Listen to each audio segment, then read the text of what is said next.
하나님의 말씀은 이사야 43장 19절입니다. 19절에서 21절까지 보겠습니다. 이사야 43장 19절에서 21절까지입니다. 보라, 내가 새 일을 행하리니 이제 나타낼 것이라. 너희가 그것을 알지 못하겠느냐? 반드시 내가 광야의 길을 사망의 강을 내리니 장차 들짐승 곧 승냥이와 타조도 나를 존경할 것은 내가 광야의 물을 사망의 강들을 내어 내 백성 내가 택한 자에게 마시게 할 것임이라. 이 백성은 내가 나를 위하여 지었나니 나를 찬송하게 하려 함이니라. 아멘. 말씀 제목은 새 일을 행하시는 하나님이라는 제목으로 말씀을 나누겠습니다. 새 일을 행하시는 하나님이라는 제목으로 말씀을 나누도록 하겠습니다. 2022년 우리가 주일 첫 예배를 하나님께 드리게 됐습니다. 올 것 같지 않았던 또 새해가 다가왔고 2021년이 엊그제 같은데 벌써 2022년이 됐습니다. 우리는 하루하루를 우리가 365일을 정해놓고 그렇게 인생을 살아갑니다. 그리고 사람들마다 한 해의 계획을 이제 연초에 세워서 나는 이렇게 살아야지, 저렇게 살아야지라고 생각하며 삽니다. 그러나 너무나 많은 인생이 그 의미 없는 인생을 살아가는 경우를 봅니다. 그 의미가 없다는 것은 뭐냐면 대부분의 사람들이 당신은 왜 사십니까? 라고 하면 나는 잘 먹고 잘 살고 싶어서 삽니다. 라고 하는 사람들이 있습니다. 그럼에도 불구하고 옛 그 하나님의 사람의 그 고백처럼 어느 비문에 나는 이 땅에 태어나서 먹고 마시고 살다가 죽고 간다라고 하는 그런 비문이 만약에 적혀 있다고 한다면 그저 짐승의 삶을 살다가 죽는 것과 비록 인간은 태어났지만 짐승처럼 살다가 죽는 것 별반 다를 거 없다는 겁니다. 왜 그럴까?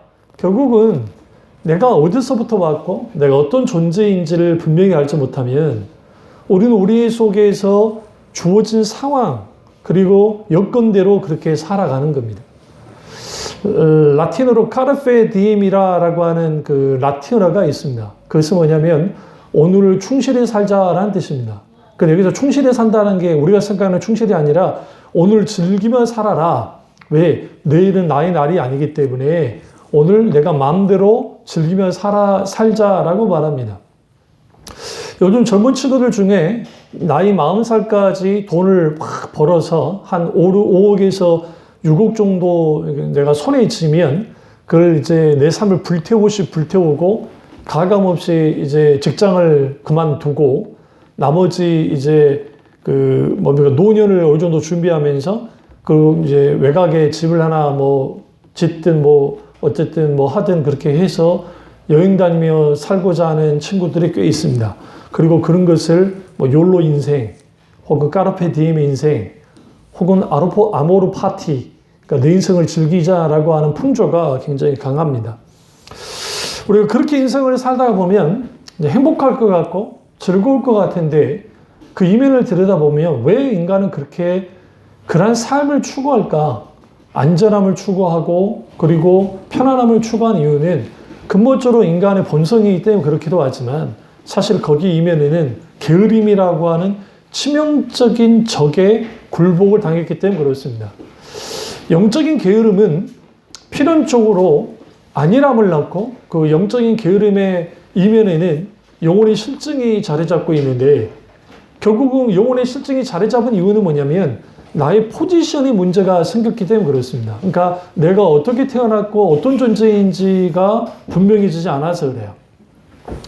오늘날의 사람들이 왜 인생을 행복을 돈에다 주고 건강에 두고 기타 등등 여러 가지 두면서 행복을 찾아요. 근데 문제는 뭐냐면 건강하다고 해서 행복한 것도 아니고 그렇다 건강하지 않는다고 해서 불행한 것도 아니에요. 여기는 어떤 태도를 가지고 인생을 살아가냐에 따라 달라지는데 오늘 본문에 있는 이사야가 보라 내가 새 일을 행한다. 새 일을 행하신 하나님이 누구신지를 분명히 알아야 되고 근데 그 하나님은 사막에서 강을 내시는 하나님 그리고 그 하나님은 기꺼이 나를 택하시고 나를 지으신 하나님이라는 것을 분명히 드러냅니다.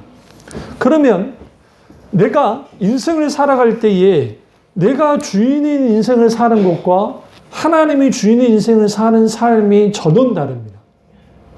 불행하게도 그리스도인은 게으른 삶을 살면 안 됩니다. 왜 그러냐면 필연적으로 그리스도인은 하나님 그분을 부지런히 찾고 근신하여 기도하며 항상 하나님께 깨어있는 삶을 살아야 되기 때문에 그렇습니다. 그럼 이 말씀을 풀기 전에 우리가 먼저 뭘 볼 필요가 있냐면 아담과 하와가 타락하고 난 다음에 하나님께 심판을 받는데 여자는 해산의 고통을 더해지고 남자는 노동을 해야 되는 그러한 하나님의 심판을 받습니다. 여기서 오해하지 말아야 될 것은 천지 만물을 창조하신 하나님이 아담과 하와가 타락하기 전에 해산의 고통이 없었느냐? 히브리어 원전을 딱 들여다보시면 더해진 거지 해산의 고통이 없는 게 아니에요. 그러니까 하와를 향해서 너는 이제 해산의 고통을 더해줄 거야 라고 했을 때 아이 낳는 고통은 가져요. 그런데 중요한 게 뭐냐면 죽음에 이르진 않아요. 노동도 마찬가지입니다. 너희가 피땀 흘려서 막 노동을 해야 돼. 먹고 살아야 되니까. 근데 가시와 엉겅퀴가 날 것이다 라고 하면서 내가 노동한 만큼 먹고 살 수 없는 환경이 되는 거. 그게 노동을 향한 주님의 형벌이었어요.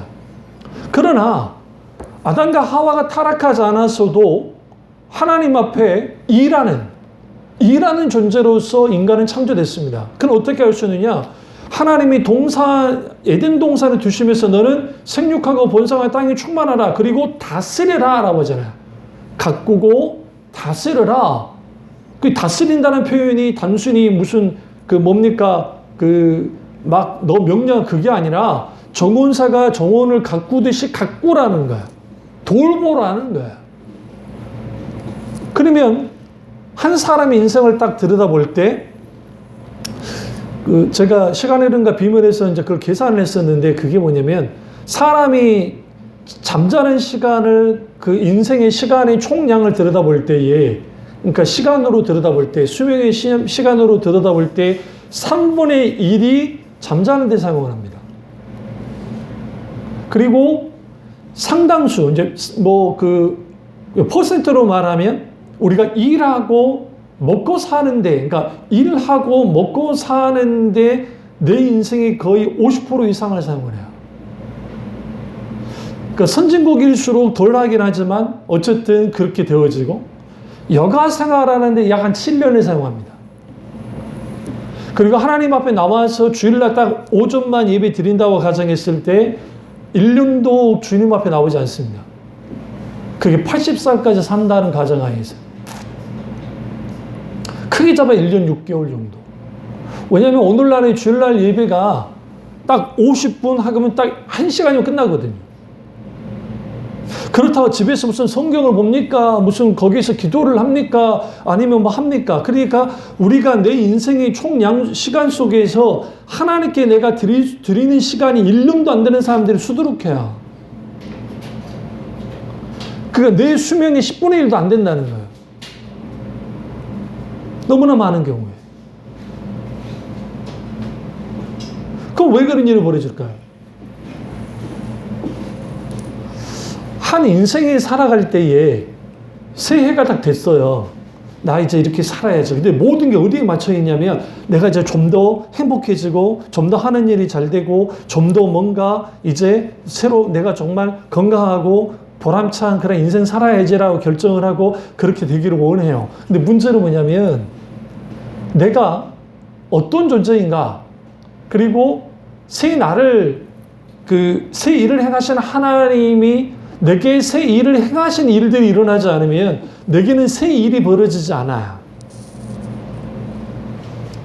어제의 찰나와 내일의 우리에게 오는 시간은 우리의 영역에 있지 않습니다. 이미 지났고 올 것이니까. 근데 오늘이라는 시간은 찰나에 불과해요. 지금 제가 설교를 하고 있지만 지금 녹화가 되고 있지만 이 설교를 하는 순간 이미 과거로 딱 지나가고 있습니다. 찰나의 순간 속에서.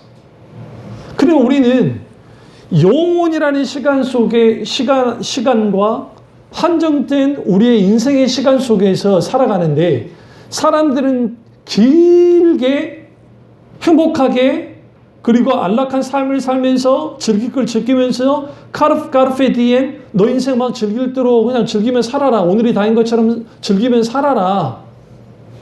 아모르 파티 말 그대로 너 인생을 막 즐겨라는 거죠. 욜로 인생 그냥 내가 하고 싶은 대로 막 하고 살아라는 거예요. 그럼 왜 그런 일이 벌어지냐면 인간이 자신의 만족을 누리려고 하다 보니까 그게 만족이 안 되는 거예요. 그러다 보니까 인간은 기본적으로 하나님을 떠나거나 하나님이 내 중심의 주인 자리에 있지 않는 인간은 다른 것들을 통해서 다 일어나기를 원해요. 그래서 우리는 대박 터지기를 원하죠. 뭔가 내가 하는 일이 잘 되고 하면 내가 더 기쁘고 즐거울 것 같은데 이상한 일이 벌어져요.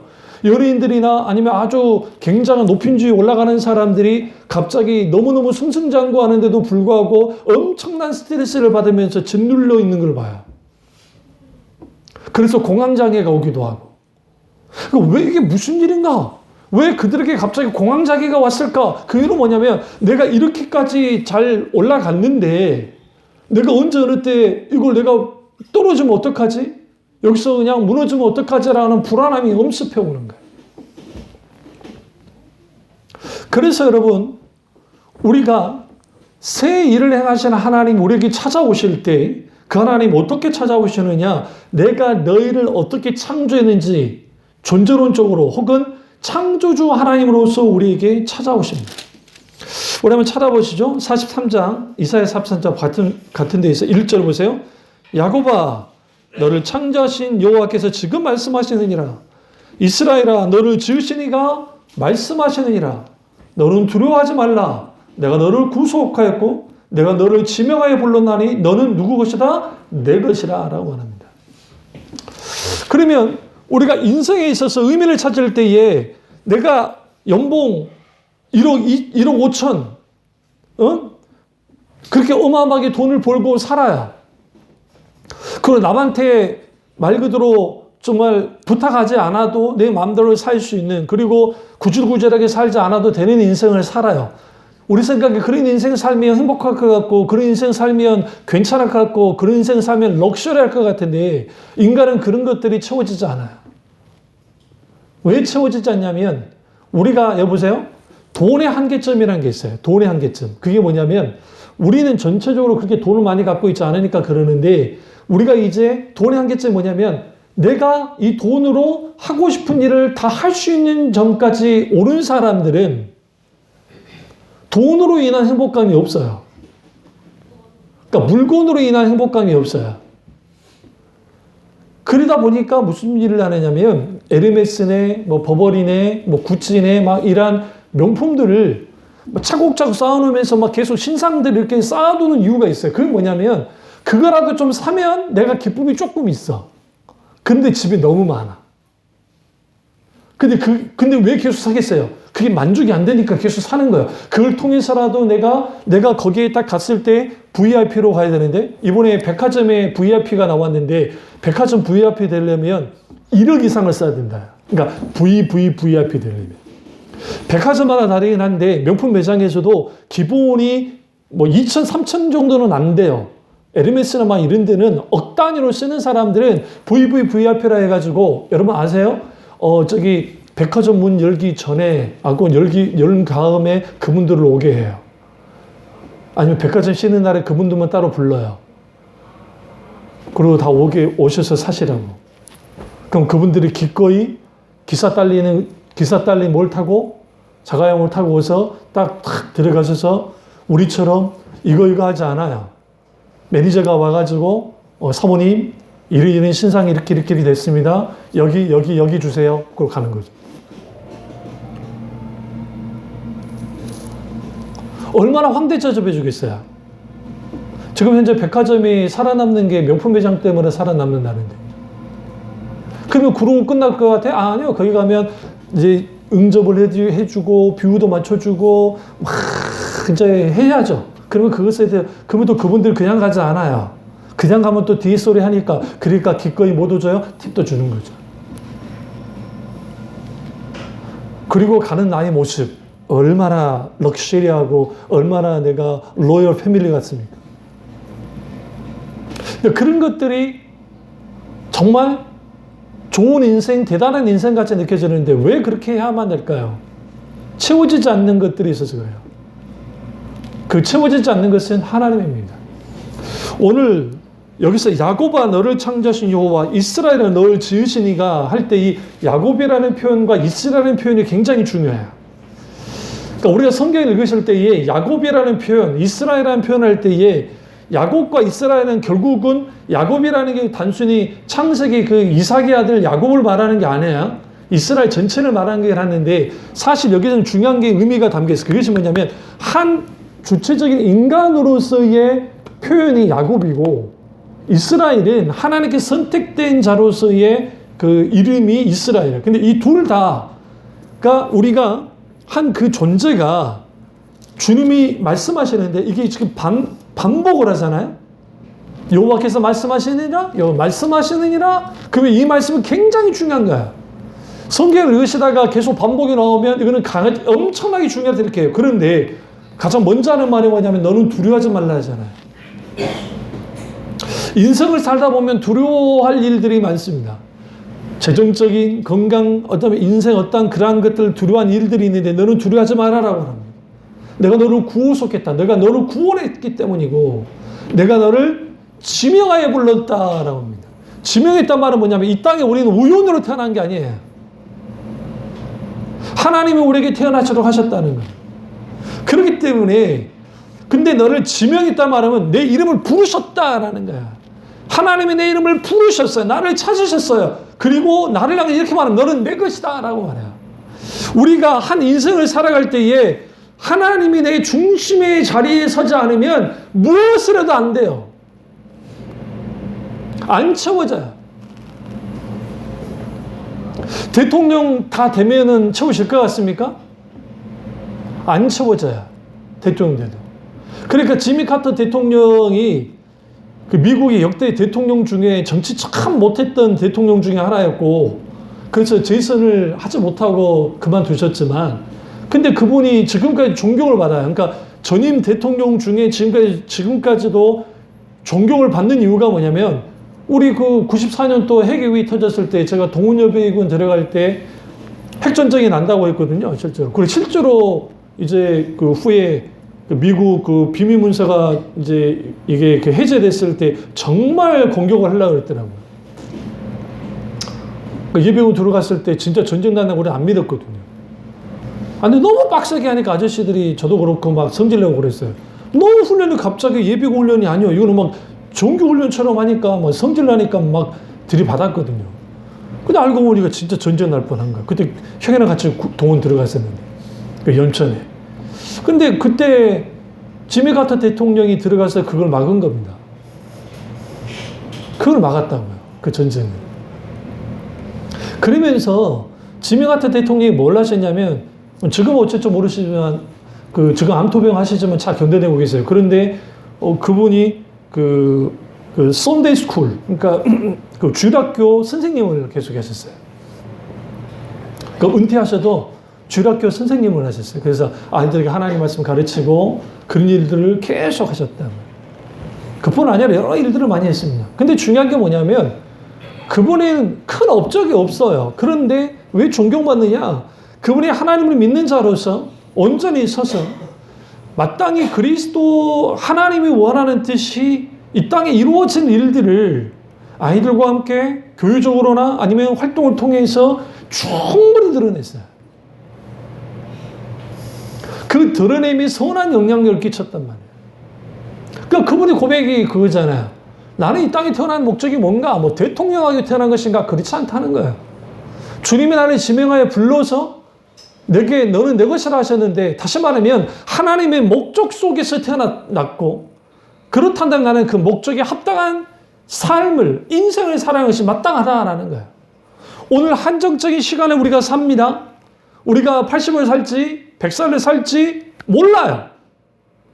그런데 우리는 오늘날의 세상 사람들은, 그리고 하나님을 믿는다고 하는 사람들 중에서도 상당수가 영원의 시간, 하나님의 시간에 대해서는 전혀 생각지 않은 채 한정적인 크로노스의 시간, 24시간, 365일, 그러한 시간에만 갇혀 살다 보니까 오늘 내 이 일들, 일어난 일들, 문제들, 상황들, 그러한 것들에 연연하며 살아요. 그러니까 이걸 빨리 벗어나고 싶으니까 빨리 나는 돈을 모아야 되겠고, 나는 좋은 직장으로 계속적으로 업그레이드를 해서 내 인생에 뭔가 정말 탄탄하게 살 수 있는 것들을 만들어야 되겠다는 거예요. 그런데 계속 그렇게 살아보니까 남는 것은 돈밖에 없다라는 거죠. 그러니까 판사 생활을 오래 하고 대법관에 있었고 판사 생활하고 검사를 하고 했던 그 사람들이 그만두면 영전을 받아서 1년에 20억, 50억 그렇게 받아 챙기면서 그런 식으로 법적인 조문을 내주는 거, 그러니까 자문을 내주는 거죠. 취업을 해서. 거기에 자기네 법관에 뭐 양심 온데간도 없고 그는 당연한 것이라고 생각하고 그걸 통해서 돈으로 자기가 이때까지 했던 인생을 보상받기로만 하고, 그들이 그 높은 자리에 있을 때 마음껏 자기들이 권력을 누리고 마음껏 자기들이 마치 심판자인 것처럼 잠시 이양된 것에 불구하고 자기 건인 양 그렇게 인생을 살아간단 말이에요.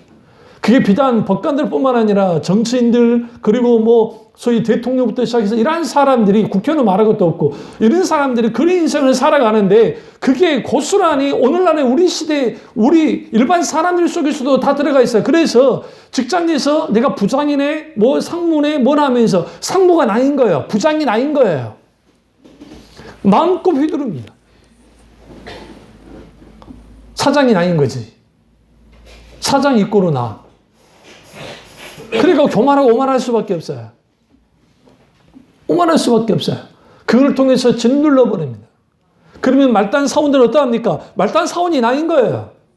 어떻게든 그것을 벗어나야 되겠으니까 아부를 좀 하든지 아니면 어떻게 공모술수를 해서 남을 끌어내려서 올라가기를 원하는 거죠. 그렇게 올라가야 내가 좀 더 돈을 많이 벌고, 올라가야 남에게 눈치 덜 보고, 올라가야 누군가 누를 수 있으니까.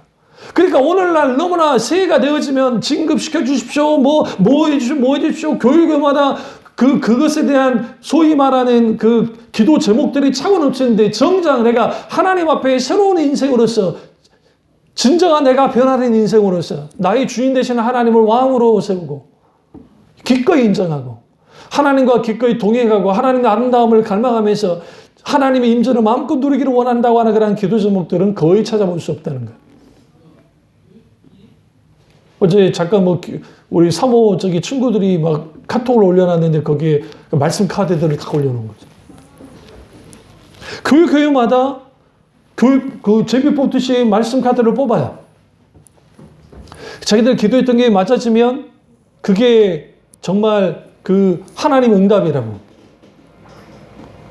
그거나 일본 사람들은 새해가 되면 무조건 신사를 찾아가는데, 신사를 가서 신사에서 좀깨를 뽑아요. 탁탁탁 치면서 탁 하고 이제 그냥 하지 않습니다. 돈이 이거 이제 우리 있잖아요. 향초 같은 거 했는데 거기다 이제 돈도 집어넣어야 돼요. 양식껏. 안 그러면 효력이 없대요. 그러니까 이제 돈도 집어넣고, 그러나 돈 집어넣는 건 자기 마음인데, 기본적으로 우리나라 돈으로 적어도 그러니까 1,000원 이상은 돼야 되겠죠. 그러니까 그렇게 해요. 그러면 거기서 점괘를 하는데 재밌는 게 있어요. 괜찮은 점괘는 줄이 이렇게 있으면 줄에 딱 묶어요. 덜 괜찮은 거 있잖아요. 그러면 이걸 뭐냐면, 여기 지금 불이 이렇게 화로 같은 게 있거든요. 거기다가 이제 거기에 뭐가 있냐면 모래가 있고 밑에 불이 계속 있고 하래. 그럼 화로를 거기다 꽂아 놓으면 거기에 탁 열이 올라오면서 불이 타고 자로 없어지는 거예요. 왜냐면 이거는 나한테 안 좋은 점괘니까. 응? 사람들이 그것을 통해서 한 해에 마치 기독교인들이 무슨 무속 종교 사람들처럼 그런 일들을 너무 쉽게 하는 거예요. 그것에 어떤 문제의식조차도 없어요. 왜 그러냐면 어차피 하나님의 말씀이고 좋은 말씀인데 그 말씀을 붙들고 1년 동안 살아가는 게 얼마나 좋냐는 거예요. 그 자체는 제가 인정한다는 거예요. 근데 문제는 뭐냐면 하나님이 우리에게 주시는 말씀이 어떤 말씀이 있냐고요. 물어야 돼요. 기계적으로 좋은 말씀 하나 뽑아가지고 내가 이제 이대로 살아야지 하는 그런 식의 하나님의 말씀 주시면 없어요. 아니, 교회 전통기도 없어요. 한국에만 있어요, 지금 그게. 응? 뭐와 결합됐기 때문에? 샤머니즘과 결합이 되어 있기 때문에, 불교와 결합이 되어 있기 때문에. 그런 요소들이 들어와 있습니다. 이번 새해에는 뭐냐면, 나의 포지션이 어딘지를 찾아야 돼요. 내 인생을 출발해 나가요. 근데 오늘날의 세상은 어떻게 되어 있냐면, 가진 자, 권력 있는 자, 돈이 많은 자들이 앞서 달릴 수 있는 환경이 되어 있어요. 그래서 같은 정말 집에 공부를 엄청나게 잘하는 아이가 아닌 이상은, 그것도 학원 안 다니고 특출나게 공부 잘하는 아이가 아닌 이상은 출발부터가 달라요. 출발부터가 다르니까 그들이 만들어낸 편법에 의해서 뭐 고대, 영대, 서울대는 뭐네 막 들어가고, 그거조차도 신경 안 쓰는 진정한 부자들은 얘들이 절대로 신경 안 써요. 하는 건 뭐냐면 그냥 어릴 때부터 유학을 시켜서 영어 하나 잘하게 만들어요.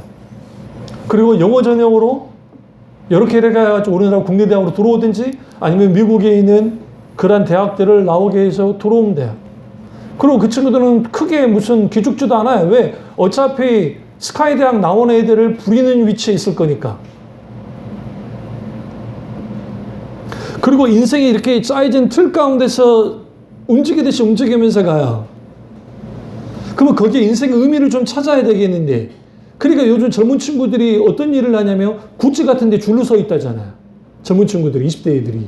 왜 그런가 했더니 이 친구들이 비싼 백이나 그런 걸 못 사겠고 지갑을 사려고 하는데, 근데 지갑이 가격이 한 5, 60에서 70만 원 하는가 보지? 그러면 알바를 하든 직장 생활을 하면서 돈을 모은 것을 가지고 가서 그걸 사는 거예요.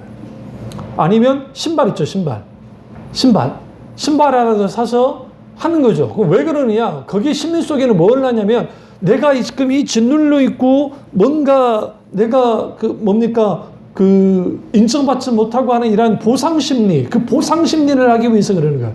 진짜 자존감이 높은 사람들은 사실 하고 다닐 때 자기의 어떤 외모적인 것들을 막 가꾸면서 하는 사람은 그렇게 많지 않아요. 물론 옷 입기 좋아하는 사람들 그렇게 할 수 있겠지만. 그럼 왜 그렇게 살까요? 그렇게 해야 내 인생이 진정으로 사는 것 같거든. 근데 예수 믿는 사람들도 똑같이 그런단 말이죠.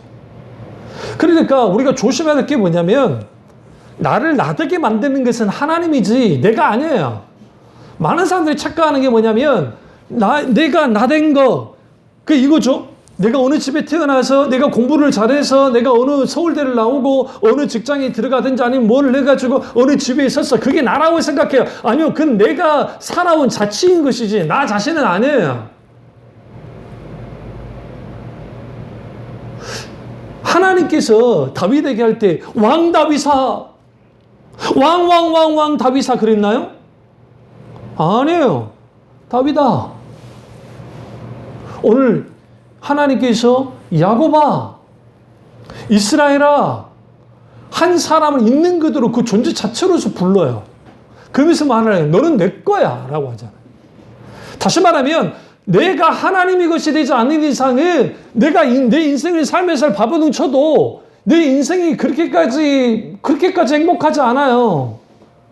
제가 말씀드리잖아요. 어느 정도 올라가면 돼요. 막말로 우리 집사님 집 예전에 그 작은 빌라에 살 때와 그 지금 빌라 큰 데 사는데 그 기쁨이 얼마나 오래 갑니까? 오래 안 가요. 아파트 생각나죠? 그거 당연한 거예요, 그거는. 여기 아파트 살죠? 응? 근데 그 아파트 사는 사람들이 더 큰데 더 하기를 원해요.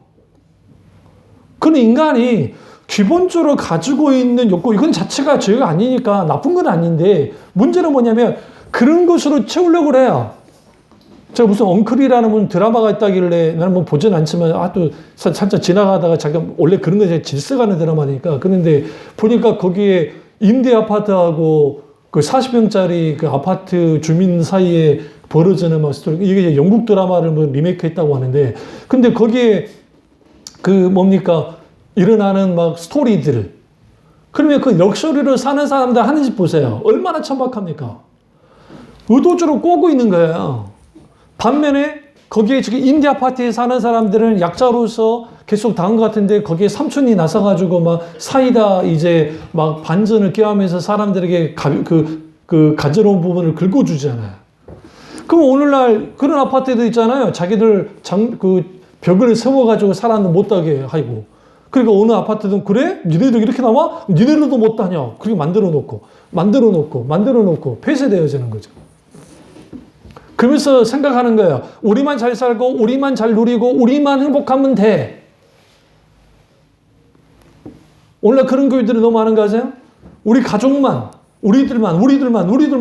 그러니까 편안함과 안락함과 그러한 것들만 추구해요. 그런 신앙은 성경에 없어요, 절대로.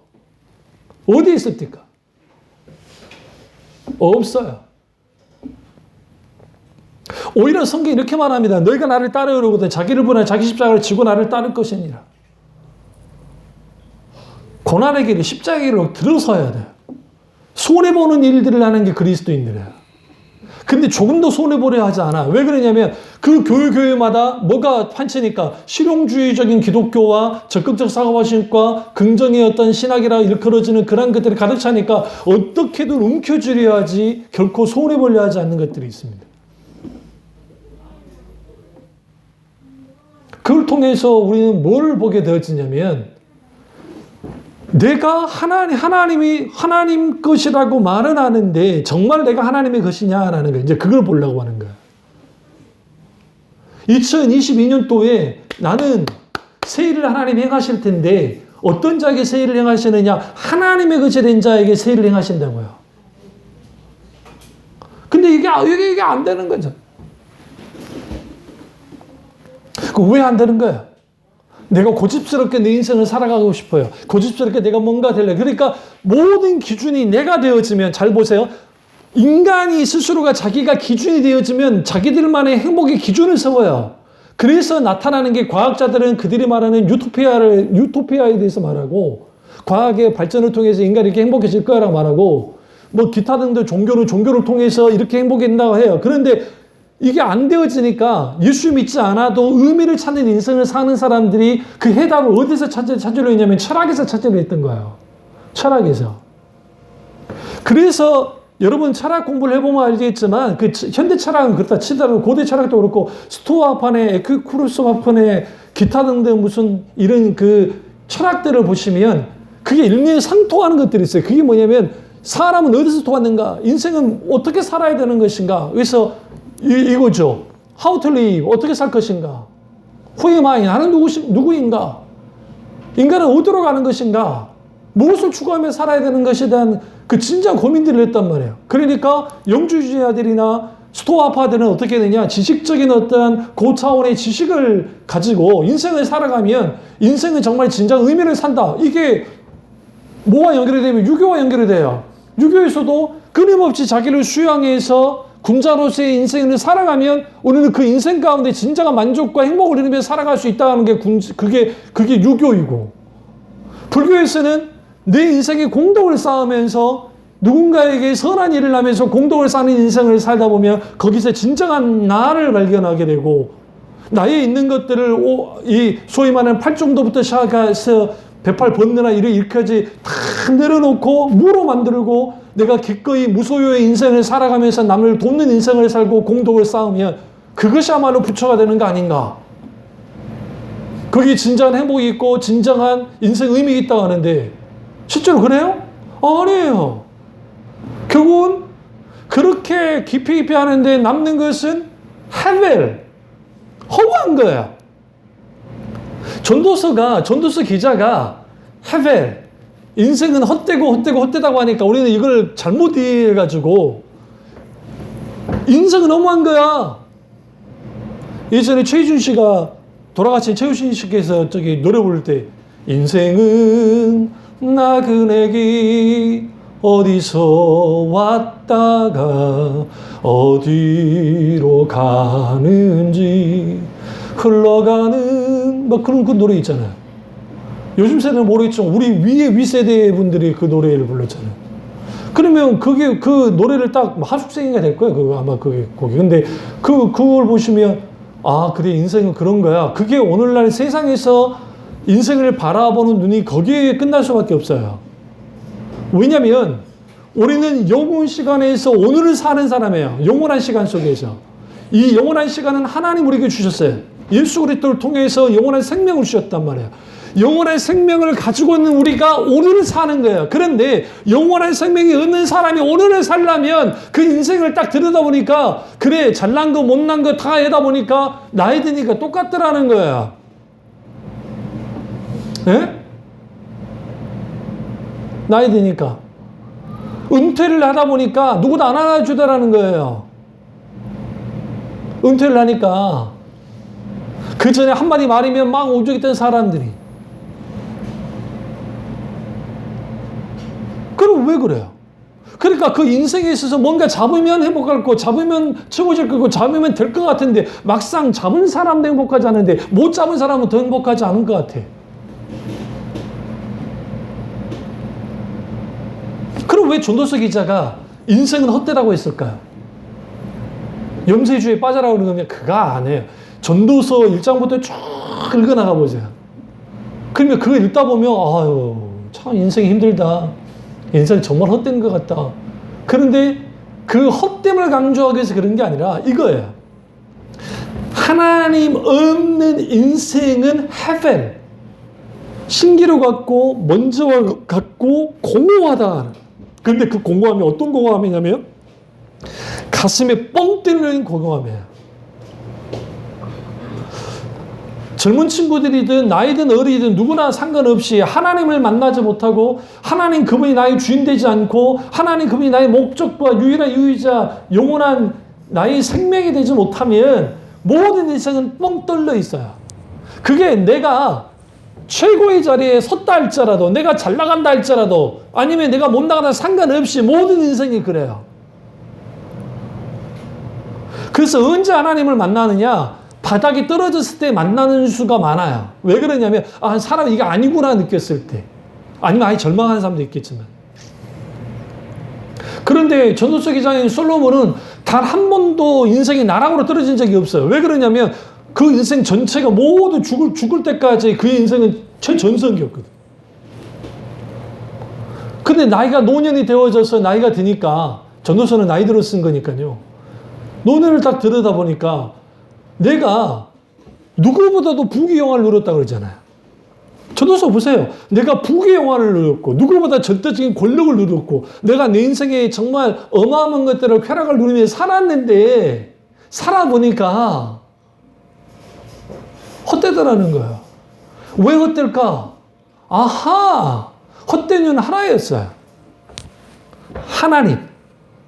하나님 없이 사는 인생이 헛되다는 겁니다. 그래서 청년들을 향해서 이렇게 권면을 합니다. 가보시죠. 전도서 한번 찾아보시죠. 앞에 있어요. 이사야 앞에. 앞에 있어요. 전도서 11장 9절을 보세요. 그 다음에 12장 1절로 볼 거예요. 계속 읽어볼게요. 11장 9절에서 12장 1절까지 가겠습니다. 청년이여, 너 어린 때를 즐거워하며 내 청년의 날들을 마음에 기뻐하여 마음에 원하는 길들과 내 눈에 보이는 대로 행하라. 그러나 하나님이 이 모든 일을 말미암아 너를 심판하실 줄 알라. 그런즉 근심이 내 마음에 떠나게 하며 악이 내 몸에서 물러가게 하라. 어릴 때와 검은 머리의 시절이 다 헛되니라. 너는 청년의 때에 너의 창조주를 기억하라. 곧 곤고한 날이 이르기 전에 나는 아무 낙이 없다고 할 해들이 가깝기 전에 라고 말합니다. 그럼 이게 무슨 말이냐면 청년아 네 원하는 길들을 내 눈이 보는 대로 마음껏 행하라는 말이 아니에요. 이 말씀이 지금 9절에 있는 말씀이 한번 할 수 있으면 해봐라는 거예요.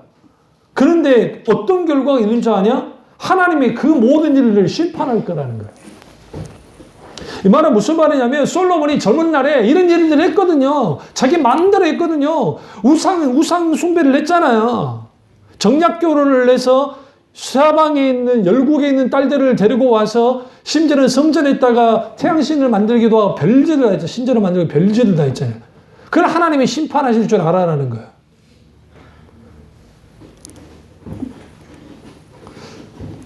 그러니까 뭐라고 말합니까?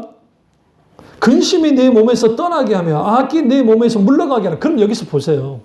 우리가 하나님 그분을 깊이 만나고 하나님을 알고 내 인생의 의미를 알게 되어지면 비록 내가 좀 몸이 아프고 비록 내가 뭐 하는 일이 잘 안 되고 해도 이것 때문에 내가 막 파르르 떨지 않아요. 왜 그러냐면 이 모든 일들이 결국은 하나님의 영원한 시간 속에서 하나님 허용하셨으면 하나님은 절대로 그 사람이 그렇게 고통받게 내버려 두지 않아요. 왜 그러냐면 내가 사망의 강을 내고 물을 준다잖아요, 주님이요. 하나님이 간섭하시는 인생, 하나님이 함께하는 인생, 내 인생에 하나님의 개입에 들어오는 것이 많을수록 그 사람이 행복한 인생을 사는 사람들. 그런데 인간은 기본적으로 죄성을 가지고 있기 때문에 내 마음대로 하고 싶어. 그러니까 전도서 기자가 말하니까 너희들 마음대로 해봐. 그래 할 수 있으면 젊을 때. 근데 하나님이 심판이 있을 줄 알아. 그러니까 네 마음의 근심을 뭐 해라? 떠나게 해야 돼. 악이 내 몸속에서 물러가게 해. 왜? 어릴 때와 검은 머리의 시절이 다 헛되기 때문이다. 헛되다는 거야.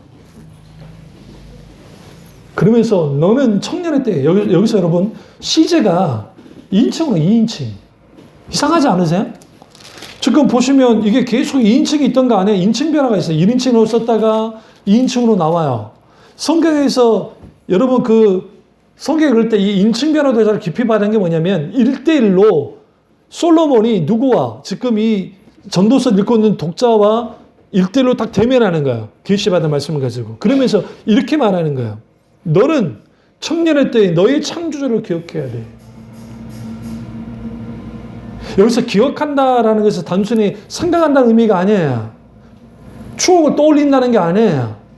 그 하나님을 믿어야 된다는 거예요. 신뢰하라, 따르라는 의미예요.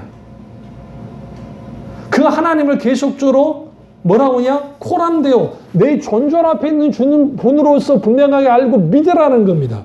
그러면 곧 곤고한 날이 이르기 전에 아무 낙이 없다고 하는 가깝기 전에 하면서 쭉 나오잖아요.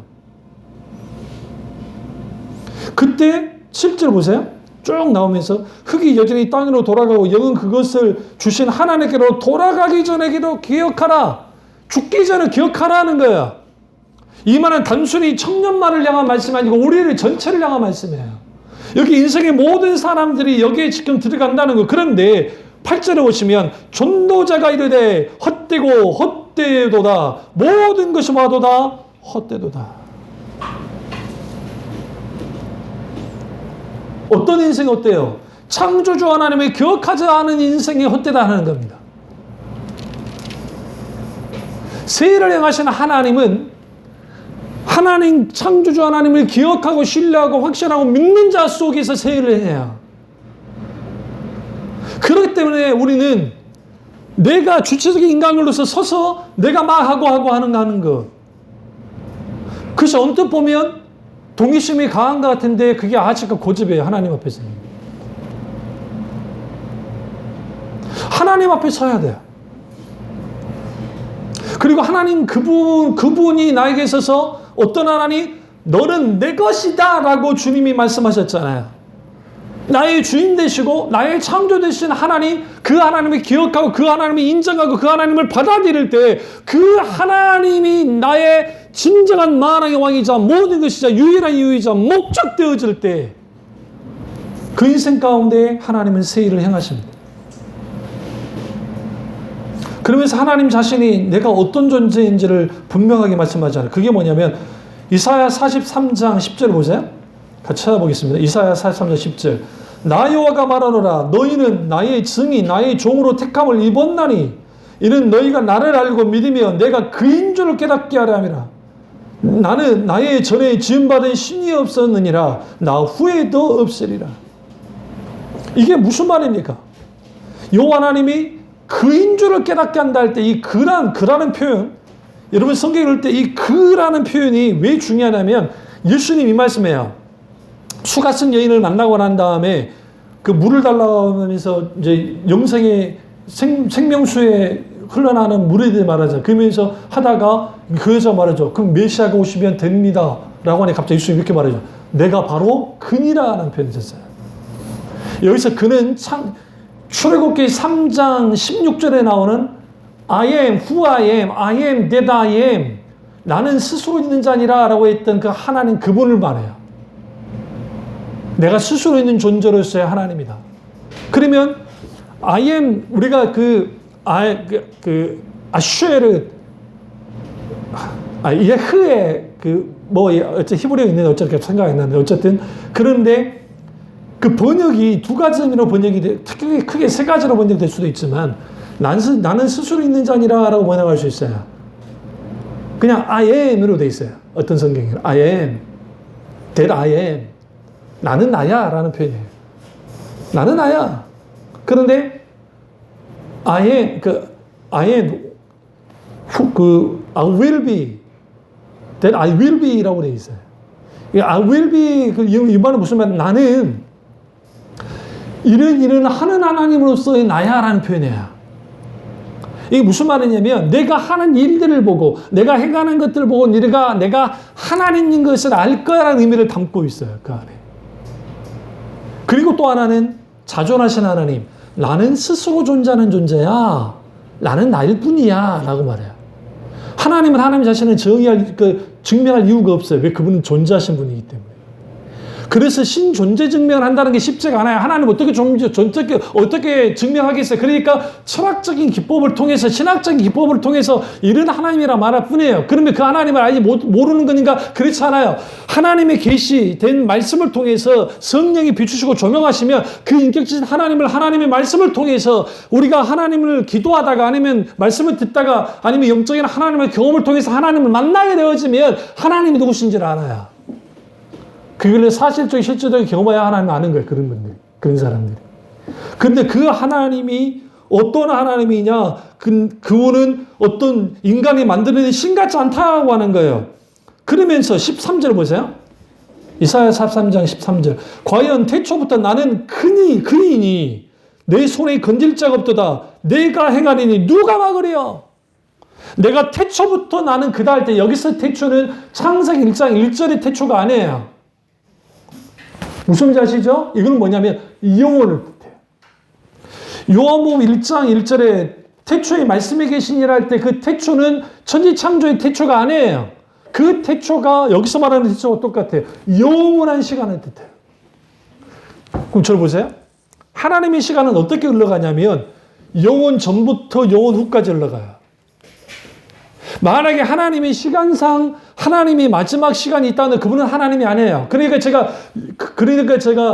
그 시간의 흐름과 비밀이라는 책을 20대 초반에 했을 때 하나님 말씀을 충분히 읽고 하는데 하나님이 갑자기 어느 날 그 버스를 타려고 여름이었는데 버스를 타려고 그냥 갑자기 뭔가 쑥 들어왔어요. 머릿속에서. 시간에 대해서. 그거를 썼어요. 근데 그런 쓰는 과정 속에서 신학 공부를 하면서 아우구스티누스의 영혼이라는 책을 읽기 시작했어요. 그때 안 거예요. 내가 이렇게 지금 내가 논리를 가지고 나왔는데 이게 틀린 게 아니었던 걸 알았어요. 왜 알았냐면 오거스틴 똑같이 말했어요. 거의 비슷하게. 물론 저는 좀 수준이 낮았고 내가 지금 보서는 정말 어리숙하긴 했지만 적어도 그는 분명히 읽어냈단 말이에요. 그러니까 그 속에서 용하신 하나님, 자존하신 하나님, 그 하나님이 나를 만들었다는 사실을 잘 들었어요. 만들었던 하나님, 나를 만들었어요. 근데 나를 택했어요. 난 내 거라는 거예요. 반대로 말하면 내가 하나님의 것이 되어지고 하나님이 나를 창조하셨어요. 그리고 내가 이제는 하나님이 나의 모든 것 되어질 때, 나의 존재 자체가 되어질 때, 존재의 근원이 되어질 때 그 인생들 속에 하나님 뭐 하시느냐? 세일을 행해요. 그 세일은 어떤 세일이냐? 단순히 이 땅에 잘 먹고 잘 살고 막 문제가 잘 풀리고 그런 식의 세일을 말하는 게 아니에요. 하나님이 이루고자 하는 일들, 그것은 결국은 사막에 지금 강을 낸다. 여기 보세요. 19절 쭉 20절을 보시면 이사야 43장 20절 장차 들짐승과 곧 승냥의 타조도 나를 존경할 것은 내가 광야의 물을 사막의 강을 내어 내 백성의 택한 자에게 마시게 할 것이라. 그러면 이 말씀 뭐냐면 이거는 단순히 사막의 강 그게 아니라 종말에 마지막 주님이 재림하실 때에 새하늘과 새 땅을 주님이 완성하는 거야. 그걸 지금 말하고 있는 거예요. 근본적으로 하나님께서 영원한 생수를 마시가겠다라는 겁니다. 그런 하나님을 믿고 우리가 살아가는 거예요. 다시 말하면 우리는 영원한 시간을 가지면서 사는 사람들이지 죽고 난 다음에 천국 가려고 그렇게 믿는 신앙을 갖고 있는 사람들이 아니라고요. 예수님이 회개하라 천국이 가까웠느라 할 때 그 회개하라 천국이 가까웠다는 그 천국은 죽어서 가는 천국을 포함하긴 하지만 단순히 그걸 말하는 게 아니에요. 거기서 말하는 주님이 말했던 천국은 뭐냐면 하나님의 통치와 직접적인 통치와 다스림을 뜻해요. 죽고 난 다음에 가는 천국이 있어요, 분명하게. 그런데 그 천국은 뭐와 연결이 되어 있냐면 이 땅에 하나님의 나라를 누리면서 사는 사람들, 그 하나님의 통치와 다스림 속에 사는 사람들이 마지막 죽어서 주님이 예비하시는 천국에 가는 것이지, 이 땅에 내 마음대로 그냥 살아가고 살다가 내가 예수 믿었으니까 다음으로 천국까지 받겠다고 하는 사람들이 누릴 수 있는 천국이 아니라고요, 사실. 그래서 예수님이 사도 바울이 하나님 나라는 말에 있지 않고 능력이 있다고 하고 하나님 나라는 의와 일학과 평강이라 말하고, 그리고 예수님께서 70 제자를 보내서 귀신을 쫓아내고 왔을 때 그들이 기뻐하면서 예수님이 주님의 이름으로 귀신을 쫓아냈더니 주님 쫓겨남을 받습니다. 너희는 그걸로 기뻐하지 말아라. 이미 하나님의 나라가 너희에게 뭐 있느니라? 임했느니라. 하나님의 통치와 다스림이 있는, 오늘 우리에게 온전한 회복이 필요하고, 그렇다고 한다면 내 근본 자체로서 인생의 회복이 되어지려면 오늘 세일을 행하시는 하나님, 그 하나님이 내게 내가 나를 위하여 찬송하게 하려고 내가 지었다라고 말씀했던 것처럼 우리는 하나님 그분을 찬양해야 되는데, 여기서 찬송하게 한다는 뭐냐면 영원토록 하나님을 영화롭게 하기 위해서 창조된 인간이라는 것을 내가 분명히 알게 되어질 때, 우리 하나님 어떤 하나님이냐? 15절 보세요. 이사야 43장 15절. 나는 여호와 너희의 거룩한 이요 이스라엘의 창조자요 너희의 뭐니라? 왕이니라. 이 세 가지가 우리 가운데 분명하게 세워져야 돼. 하나님은 나의 거룩하신 하나님이세요. 카도시 하나님. 그런데 그분은 창조자요, 그분은 나의 왕이라는 사실이에요. 그러면 왜 카도시 하나님이 중요하느냐? 거룩하신 하나님이 중요하느냐? 나는 거룩한 여호와다, 주님 말씀하십니다. 그게 이사야 6장 가보세요. 6장에 가보시면 이사야 6장 앞에 쭉 가보세요. 거기에 스랍들이 하나님을 향하여 찬양을 합니다. 3절을 보세요. 서로 불러 이르되 거룩하다 만군의 여호와여 그의 영광이 온 땅에 충만하도다. 하나님을 향하여 뭐라고 표현합니까? 거룩하다 만군의 여호와여. 우리는 여기서 뭘 할 수 있느냐? 하나님 그분은 거룩하신 분이라는 거예요. 여기서 거룩하다는 것은 단순히 깨끗하다는 의미만을 말하지 않습니다. 무궁하시고 완전하다는 의미를 갖고 있어요.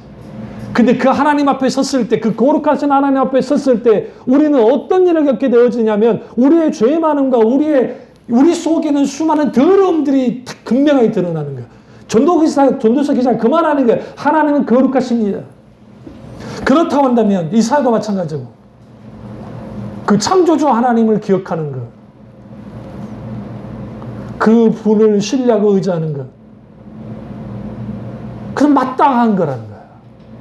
근데 마땅하지 않다고 생각하니까 문제인 겁니다. 그걸 거부하니까 문제인 겁니다. 그러니까 내 보호자를, 나의 지금 내가 앉아있는 나의 주권적인 보호자를 포기하지 않으려고 하니까 하나님과 갈등하는 관계에 있는 사람도 있고, 아니면 하나님을 쫓아내는 사람도 있고, 아니면 하나님을 아예 들어오지도 못하게 만들면 이게 무신론 속에 있고, 교회 안에 있는 무신론자들 속에서 이런 일들이 벌어지고, 심지어는 하나님을 믿는다고 하지만 어느 정도 영역까지는 하나님께 내어드리지만 어느 정도 영역까지는 하나님께 내어드리지 않는 한 집안 안에 다투는 그런 관계. 그러니까 거기에 무슨 일이 벌어지냐? 온갖 눌림과 고통과 아픔을 겪는 거예요. 우리는 흔히 이렇게 생각합니다. 우리는 성과가 없어. 우리 교회는 크지 않아. 목회적으로 뭔가 숫자가 늘어나지 않았어. 그러니까 그거 가지고 연연하고 안달복달 못하는 그런 잘못된 태도를 갖고 있는 분들이 많아요. 특별히 어른들 중에. 왜 그런 줄 아세요? 성과를 가지고 평가하려고 하는 거예요. 하나님은 절대로 성과 가지고 평가하지 않아요. 만약에 하나님이 성과로 평가했다고 한다면 우리는 분명히 알아야 돼요. 그 어마어마한 기적을, 어마어마한 업적을 남겼던 사울은 평가받아야 마땅한 인간이에요. 그래서 제가 우리 아이들도 성적 가지고 평가한 적 단 한 번도 없어요. 뭔 가지고 평가한 적이 한 번도 없다고요. 왜? 하나님이 그런 분이 아니기 때문에. 내가 그분이 그런 분이 아니니까 나도 안 하려고 노력을 하는 거예요. 할 말이 없어서 안 한 게 아니에요. 인간이니까 불도 불쑥 할 수도 있지. 근데 그걸 치고 눌렀지. 왜 눌렀어요? 그것은 내가 할 게 아니었기 때문에. 그리고 각기 아이들마다 갖고 있는 달란트가 달라요. 탤런트가 다르다고요. 그걸 함부로 부모라고 그거 가지고 막 하면 안 돼요. 저는 신앙의 영역 빼놓고는 나머지 영역에서는 그렇게까지 한 적은 없어요. 왜? 하나님이 그러시기 때문에. 그러면 우리는 뭐 해야 되느냐? 자녀를 양육하거나 인생을 살아가거나 누군가의 사람들에게 할 때 우리는 너무 쉽게 비교를 해요. 뭐 돈을 많이 못 벌어오네, 뭐가 어쩌고 저쩌네, 왜 너는 다른 집하고 살아가고. 저는 단 한 번도 누구와 우리 애들도 그렇지만 비교한 적 한 번도 없어요. 왜? 그 비교는 사탄이 하는 짓. 네, 사탄이 하는 짓. 그런데 오늘날 우리는 너무 쉽게 비교를 해요. 당신들이 뭔데 도대체? 뭔데? 부모라고? 웃기는 소리 하지 말라 하세요. 하나님은 야곱과 에서가 있었는데 심지어는 야곱과 에서 중에서 둘 다 비교 안 했어요. 에서가 얼마나 나쁜 놈입니까? 근데 인간적으로는 에서가 참 좋은 애예요. 괜찮은 사람이라고요. 상남자예요. 뒤끝 없어요. 근데 하나님이 누구를 사랑했어요? 야곱을 사랑했어요. 그러나 하나님은 비교하지 않았어요. 여기서 우리는 뭘 알 수 있냐면 하나님이 우리 인생을 딱 세울 때 깊이 제가 이런 소개를 하는 이유가 뭐냐면 어린 시절에 중3 때 어쨌든 뭐 자살도 한번 기도해 보려고 하고 하면서 진작에 고민을 했다고요. 도대체 인생이 뭐냐는 거예요. 뭘로 인생을 살아가냐는 거예요.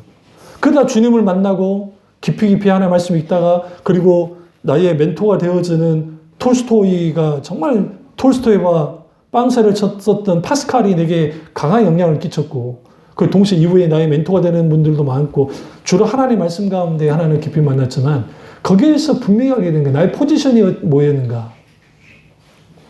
분명한 것은 그때 집에 10만 원이 뭐예요? 단돈 10,000원도 없어서 학교도 다니지 못하는 그런 상황이 벌어졌을 때 하나님 무엇 하셨는가? 그것에 대한 문제제기를 할 수 있잖아요. 하나님 잘 믿고 있는 어머니, 아버님 돌아가셨고. 그때 하나님께서 하셨던 일들은 뭐냐면 난 너 사랑한다 했어요. 근데 문제는 뭐냐면 하나님이 내게 사랑했으면 사랑한 뭔가를 좀 보여주셔야지. 안 그래요? 그래놓고 사랑한다 해야지. 기도를 하면은 사랑한다고 하는데 집안 꼴은 똑같아. 변한 건 하나도 없어. 근데 그때 내가 후에 깨달았어요. 뭘 깨달았냐면 하나님이 나를 먼저 만지기 시작했어요. 나를 바꿨다고요. 잘 들으세요. 환경 바꾸려 하지 말고 먼저 내가 바뀌어져야 돼.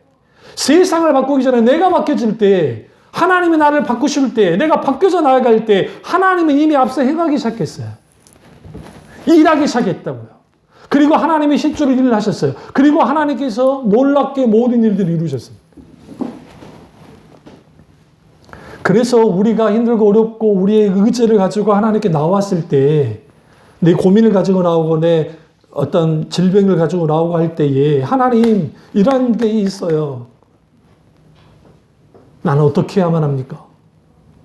하나님 이루실 거예요. 내가 너 사랑해. 그런데 너 포지션이 어디야? 너 어디에 위치해 있니? 내 안에 있니? 내 밖에 있니? 내 밖에 있으면 못 도와주는 거 아니? 제가 어저께 그 벵갈 호랑이에 대한 그 다큐를 봤는데 어미 호랑이가 새끼 난 지 얼마 안 돼가지고 이게 좀 어리니까 이 어미 호랑이가 경험이 별로 없으니까 새끼를 놔두고 갔는데 승냥이 떼들에 의해서 새끼 2마리가 잡혀 먹혔어요.